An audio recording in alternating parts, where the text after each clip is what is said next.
Driving लाइसेन्सको form भर्दाखेरि भुलेर पनि यो गल्ती नगर्नु होला, नत्र तपाईहरुलाई पनि म जस्तो समस्या हुन सक्छ र पछि गएर अप्ठ्यारो हुन सक्छ। पसलमा गएर पैसा तिरेर फर्म भर्नु भन्दा राम्रो तपाईहरुले आफै घरमा बसेर फर्म भर्न सक्नुहुन्छ।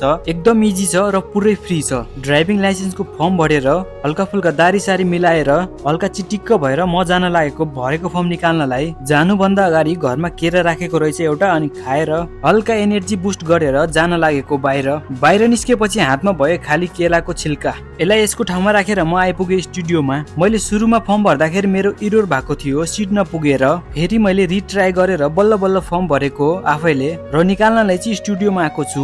नागरिकताको फोटोकपी र लाइसेन्सको फर्म निकाले। अब आयो मेन पोइन्ट, मैले के गल्ती गरेको थिएँ लाइसेन्सको फर्म भर्दाखेरि। मेरो ब्लड ग्रुप के थियो मलाई थाहा थिएन।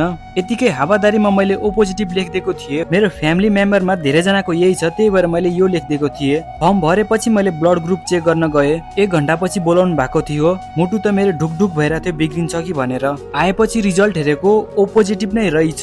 त्यतिखेर मलाई बब्बाल खुसी लागेको थियो के। तर तपाईहरुले यस्तो गल्ती नगर्नु होला, एकचोटि कन्फर्म गरेर मात्रै फर्म भर्नु होला।